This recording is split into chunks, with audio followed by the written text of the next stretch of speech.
ভাই এটার দাম কেমন হবে আর কত হলে ছাড়তে পারবেন আমাকে যদি একটু করতে পারেন।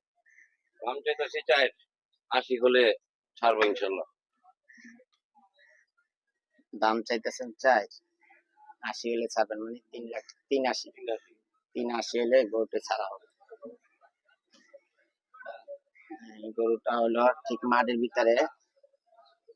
ভাইরা আসছেন কোথা থেকে? ভাইয়ের নাম কি? দক্ষিণ কেরানীগঞ্জ। দক্ষিণ কেরানীগঞ্জ, তো আমাকে এলাকার সামনে, আমার পোস্তগোলা বাড়ি। আর কেরানীগঞ্জ মানে চুনকুটি। যাই হোক, কেরানীগঞ্জ হলে পোস্তগোলার থেকে ওই পার। যাই হোক, আপনার নাম কি ভাইয়া?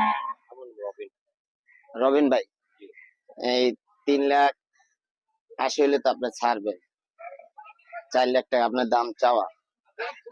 যদি আমার ভিডিও দেখে মানুষ যদি আসে, তার জন্য কি কিছু ছাড় মার দেবেন? একটু কমাই টমাই রাখবে? আমার জন্য না, কাস্টমারের জন্য। ঠিক আছে, কাস্টমার যদি আমার মতো করে চেষ্টা করুন। যাক, সুন্দর কথা বলছেন ভাই, আপনার ভালো লাগলো কথা শুনে। গরুর দাম বেশি একটা কিন্তু না। আমি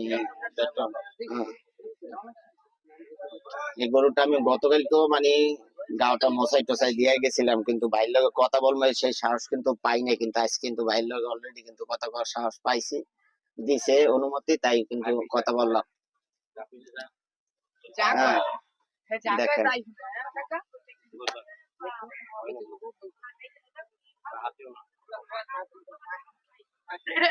কথা শোনে গরু, অসাধারণ গরু, তাহলে কথা মোটামুটি শুনছে।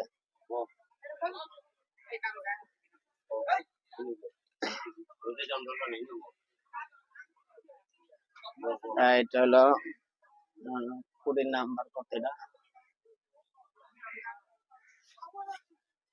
আপনাকে এই নাম্বার দেয় না, ফোন নাম্বার দেয় না? 28। এই রবিন ভাইদার আসলে এই পাইবেন 28 নম্বর খুঁটি, ঠিক মাঠের দ্বিতীয় গেটের থেকে 2টা পরে 3 নম্বর এই ঘরের ভিতরে কোনায় এককালে ঠিক মুখোমুখি।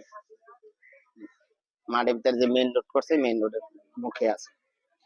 আসে বাইরে কথাবার্তা বললে নিয়ে যাবেন। তো বইটা কিন্তু অবশ্যই অনেক সুন্দর, ভালো লাগলো ওরা দেখে। আবার আমি বলি, শাহজাহানপুর কলোনি মাঠের ভিতরে ভিডিওটা করলাম, কথা বললাম ভাইয়ের সাথে। আমি সুন্দর দাম দেখে আপনাদের শেয়ার করলাম। ঠিক আছে, ভালো থাকবেন। আসসালামু আলাইকুম, আল্লাহ হাফেজ।